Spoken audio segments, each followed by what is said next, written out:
तो मतलब आपके घर में 4 आईएएस और 1 आईपीएस है एक तरीके से। जी जी जी।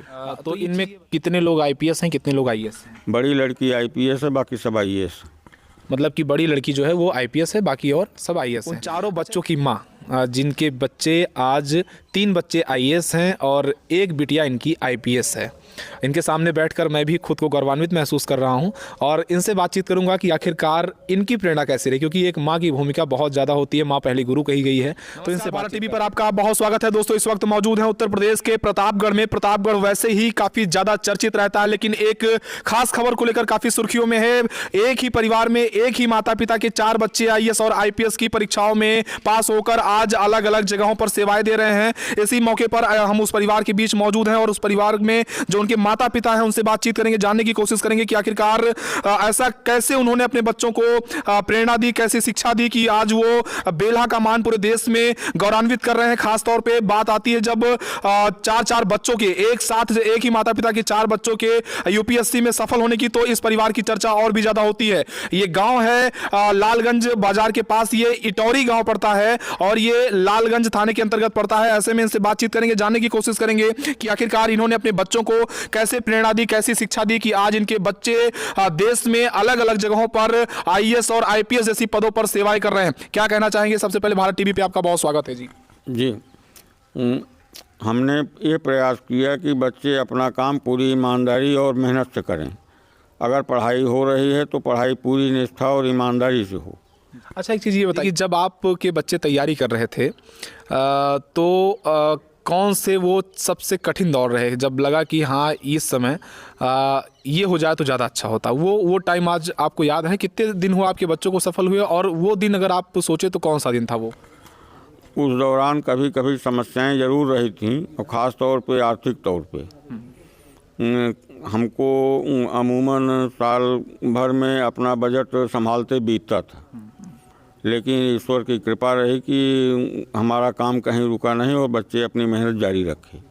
अच्छा, एक चीज़ ये बताइए कि एक माता पिता के तौर पे जिम्मेदारी और ज़्यादा तब बढ़ जाती है जब 4 बच्चे तैयारी करने लगें और बिजनेसमैन परिवार ना हो, एक सामान्य परिवार हो, और सामान्य परिवार में 4 बच्चे तैयारी करें और उनकी जो ज़रूरतें हैं वो पूरा करने में एक तरह से काफ़ी चैलेंजेस रहा होगा। तो क्या लगता है कि वो चैलेंज कैसे बच्चों ने फेस किया और उसमें कैसे आपने उनका सपोर्ट किया? बच्चों के फेस करने की बात जहाँ तक है तो हमको इस बात का संतोष है कि बच्चे फिजूल खर्च नहीं रहे। माइक छोड़ दीजिए। हाँ, बोलिए आप। ज़्यादा अच्छा ये हुआ कि हमने अपनी सारी ज़रूरतों को दरकिनार करके उनकी आवश्यकताओं को पूरा करने का पूरा प्रयास किया। आपका नाम क्या होगा? अनिल प्रकाश मिश्र। आप क्या करते थे? हम ग्रामीण बैंक की नौकरी करके रिटायर हो चुके हैं। अच्छा, आप ग्रामीण बैंक की नौकरी करते थे। एक चीज़ ये बताइए, बहुत सारे जो है बच्चे तैयारी करते हैं, कंपटीशन एग्ज़ाम की तैयारी करते हैं, और बहुत से अभिभावक भी हैं जो बच्चों को तैयारी करवाते भी हैं, लेकिन कुछ जगहों पे ऐसी होती है जहाँ पर बच्चे तैयारी करना चाहते हैं लेकिन परिवार की क्राइसिस होती है, धन का अभाव होता है या फिर परिवार में इच्छा शक्ति नहीं है। तो उन अभिभावक को आप क्या मोटिवेट करना चाहेंगे, कैसे उन्हें कहना चाहेंगे कि वो अपने बच्चों को कैसे आगे बढ़ने के लिए प्रेरित करें? अभिभावकों के लिए हमारी पहली सलाह ये है कि वो बच्चे की रुचि को पूरी प्राथमिकता दें। अपनी तरफ से वो कोई भी लक्ष्य बच्चों पर न थोपें। उनकी अभिरुचि जिस क्षेत्र में हो उसके लिए उनको प्रोत्साहित करें और उनकी जो आवश्यकता हो उसकी पूर्ति करना उनका धर्म है। वो अपनी समस्याओं और अपनी आवश्यकताओं को किनारे करके उसको पूरा करें। अच्छा, एक चीज़ ये बताइए कि जैसे बच्चे जब यूपीएससी की तैयारी करते हैं तो आपके 4 बच्चे हैं और चारों बच्चे जो है तैयारी कर रहे थे, तो तैयारी के कितने समय बाद बच्चे आपके सफल हुए और कहाँ कहाँ पे तैयारी कर रहे थे, और इस समय आपके चारों बच्चे कहाँ कहाँ पे हैं? बच्चों ने उसके लिए कोई योजनाबद्ध तैयारी तो नहीं की। दोनों लड़के कैंपस सिलेक्शन में अपनी सर्विस ज्वाइन किए थे और अपनी सर्विस कर रहे थे। उसी दौरान उन्होंने अपनी पढ़ाई के जरिए अपनी तैयारी किया। लड़कियां भी अपनी तैयारी कर रही थी, लेकिन 1 बार 2 बार प्रयास करने के बाद भी जब सफल नहीं हुई तब उसके बाद उनको सफलता मिली। अच्छा, एक चीज़ ये बताइए कि 4 बच्चे हैं, तो बड़ा कौन है, छोटा कौन है? सबसे बड़ी लड़की है, उसका नाम क्षमा है, वो इस समय आईपीएस है और बंगलौर में है। नंबर 2 पर योगेश है, वो ऑर्डिनेंस सर्विस में है, इस समय पोस्टिंग उसकी दिल्ली में है। नंबर 3 पर माधवी है और वो इंडस्ट्रीज़ कॉरपोरेशन झारखंड में एमडी है। नंबर 4 पर लोकेश है और वो खूंटी ज़िले में झारखंड में है। तो इनमें कितने लोग आईपीएस हैं, कितने लोग आईएएस हैं? बड़ी लड़की आईपीएस है, बाकी सब आईएएस। मतलब कि बड़ी लड़की जो है वो आईपीएस है, बाकी और सब आईएएस हैं। अच्छा, एक चीज़ ये बताइए कि अनिल मिश्रा जी एक सामान्य आदमी हुआ करते थे, सिर्फ एक बैंक के मैनेजर, ग्रामीण बैंक के मैनेजर होते थे और कोई बच्चे यूपीएससी में सिलेक्ट नहीं हुए थे।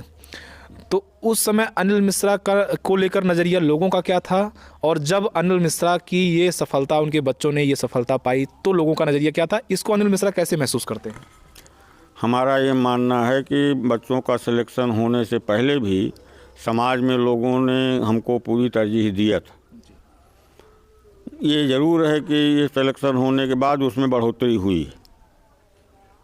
अच्छा, एक चीज़ ये बताइए कि जब आप बता रहे हैं कि समाज में लोगों ने तरजीह दिया था, जब आप अपने बच्चों को तैयारी करा रहे थे, बहुत से गवर्नमेंट जॉब करने वाले लोग अपने बच्चों को इलाहाबाद भेजते हैं, तमाम जगहों पे तैयारी के लिए भेजते हैं, तो गांव के माहौल में और जो रिश्तेदारों का एक ट्यूनिंग होता भी होता है कि तैयारी करने के लिए भेजे हैं, वहाँ पे पता नहीं क्या होता है, ऐसा तमाम सारी चीज़ें होती है, सुनना भी पड़ता है और बहुत सी चीज़ें होती हैं। जब आपके बच्चे तैयारी कर रहे थे तो क्या आपके साथ भी ये टेस्ट हुई थी? ज़रूर हुआ था जी। लेकिन हमारी राय है और हमारा मानना भी है कि आदमी को केवल अपना लक्ष्य देखना चाहिए, कौन क्या कह रहा है, क्या सोच रहा है, इसको नज़रअंदाज कर दीजिए। तो अब बच्चे आपके सब सर्विस में हैं, दूर दूर हैं, आप घर पे रहते हैं, अपनी पत्नी के साथ रहते हैं आप, तो क्या मतलब बच्चों की शादी, कितने बच्चों की शादी की है और कितने की भी शादी नहीं की आपने? 3 बच्चों की शादी हो चुकी है, छोटी लड़की की शादी अभी बाकी है। तो ये बताइए कि बच्चे क्या बोलते हैं कि गांव, आपको गांव अच्छा लगता है? कभी बच्चे मतलब ऐसा प्रेशर आया होगा कि पापा आप चले आइए हमारे लोगों के साथ? इस तरह का कहीं कोई दबाव नहीं है और सही पूछा जाए तो हमको अपना क्षेत्र और अपना समाज ज़्यादा पसंद है। अच्छा, यहाँ ज़्यादा अच्छा लगता है? जी हाँ। तो देखिए, 1-2 सवाल और लेंगे आपसे बस। एक चीज़ ये बताइए कि जब बच्चे तैयारी कर रहे होते हैं और ख़ास तौर पे यूपीएससी जैसे बड़े एग्ज़ाम की तैयारी करते हैं, तो उस दौरान एक एक्स्ट्रा माइंड प्रेशर होता है कि सफल हो गए तो ठीक, ना सफल हो गए तो क्या होगा? उस दौरान जो एक अभिभावक की भूमिका होती है बहुत ज़्यादा महत्वपूर्ण हो जाती है, तो उस दौरान आपकी भूमिका अपने बच्चों के साथ क्या रही? हमारा मानना है कि तैयारी करने वाले बच्चों को शुरुआत छोटी परीक्षाओं से करनी चाहिए। आदमी को एक एक कदम बढ़ना चाहिए, अगर छलांग लगाएगा तो गिर जाएगा। और हमने भी ये प्रयास किया कि बच्चे छोटी परीक्षाओं से शुरुआत करें, तब आगे बढ़ें, ऊंचाई पे चलें, इसमें कोई हर्ज नहीं।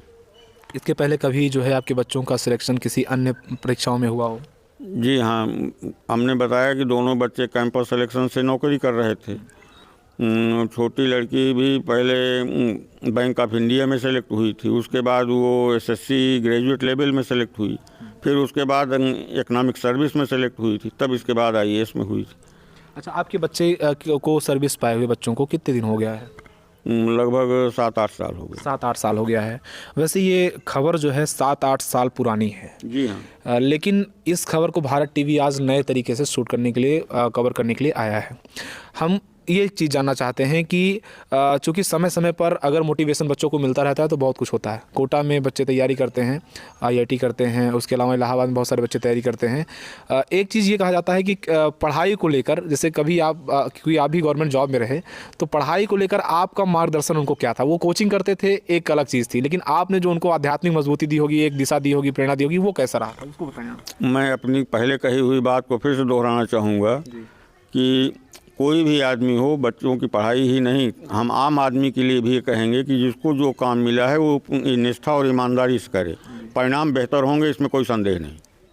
उन चारों बच्चों की माँ, जिनके बच्चे आज 3 बच्चे आईएएस हैं और एक बिटिया इनकी आईपीएस है, इनके सामने बैठकर मैं भी खुद को गौरवान्वित महसूस कर रहा हूं और इनसे बातचीत करूंगा कि आखिरकार इनकी प्रेरणा कैसी रही, क्योंकि एक माँ की भूमिका बहुत ज़्यादा होती है, माँ पहली गुरु कही गई है। तो इनसे बातचीत करते हैं। सबसे पहले भारत टीवी पे आपका स्वागत है जी। धन्यवाद। पहला सवाल यही है कि कैसा मोटिवेशन आपने बच्चों को आपने दिया? आज आपके बच्चे 3 बच्चे आपके आईएएस हैं, एक बच्चा जो है आपका आईपीएस है, एक बिटिया आपकी आईपीएस है, तो क्या कहना चाहेंगी, कैसा मोटिवेशन अपने बच्चों को आपने दिया था?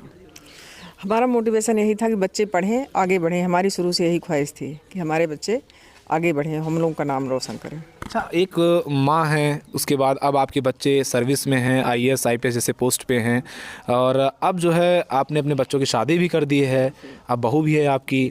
तो बहू क्या मतलब हाउसवाइफ हैं या फिर वो भी सर्विस में हैं? नहीं, मेरी बड़ी बहू डॉक्टर है, योगेश मिश्रा की पत्नी, और छोटी बहू आईएएस है। इस समय वो कोडरमा जिले की डीसी है। तो इसका मतलब आपके घर में 4 आईएएस और 1 आईपीएस हैं एक तरीके से। जी जी जी। तो एक चीज़ ये बताइए, आते हैं आपके बच्चे तो हर घर में माँ के हाथ का खाना बच्चे पसंद करते हैं, और माँ के हाथ का कुछ ना कुछ एक स्पेशल होता है। तो आपके हाथ का आपके बच्चे क्या पसंद करते हैं? मम्मी ये बनाएंगी तो बहुत मज़ा आएगा। सब जो कुछ भी बच्चे खाते हैं, अगर मुझसे कहते हैं तो मैं बना देती हूँ खाने के लिए। मतलब जो भी कहते हैं वो बना देती हैं, कुछ स्पेशल नहीं चुना बच्चों जी ने? नहीं, जी नहीं। अच्छा, एक चीज़ ये बताइए कि आपके बच्चे अब जो है यूपीएससी की परीक्षा पास कर चुके हैं, और परिवार का वातावरण माहौल, गांव में आप रही हैं, और आपके पति एक सामान्य सरकारी नौकरी में थे एक तरीके से, और ये जो है एक तरीके से ईमानदारी से उन्होंने काम किया, उसका फल उनके बच्चों को मिला भी है।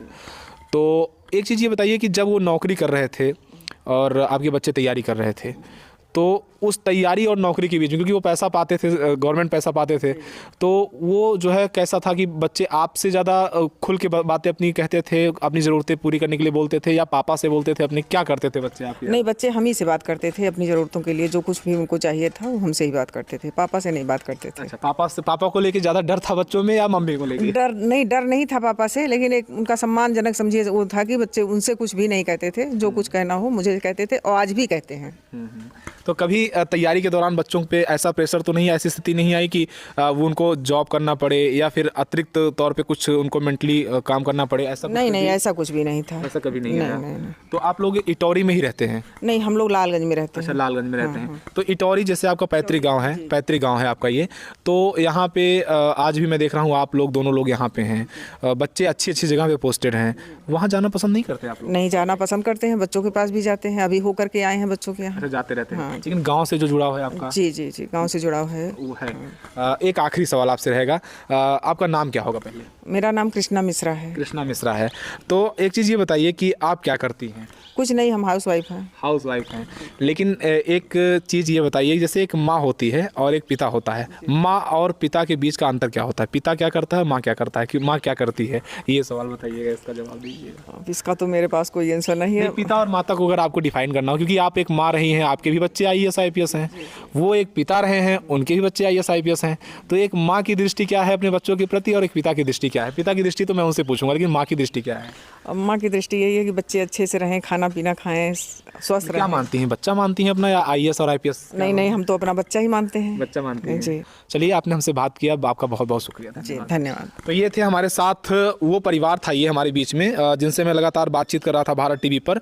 इनके 4 बच्चे, यानी समझिए ये अनिल मिश्रा जी हैं, और इनकी धर्मपत्नी कृष्णा मिश्रा जी हैं, जो कि उत्तर प्रदेश के प्रतापगढ़ के लालगंज के पास इटौरी के रहने वाले हैं, और इनके 4 बच्चे आईएएस और आईपीएस के पद पर इस वक्त तैनात हैं। सिविल सेवाओं में एक अच्छा मुकाम हासिल किया है, गिनीज बुक में इनका नाम दर्ज हुआ है, और उसके अलावा प्रतापगढ़ के लिए बहुत गौरव की बात है। तो आप भी प्रतापगढ़ के रहने वाले हैं तो जरूर एक कमेंट करिएगा, वीडियो को भी शेयर करिएगा। भारत टीवी के लिए कैमरामैन अमित के साथ शिवशंकर तिवारी। जय हिंद, वंदे मातरम।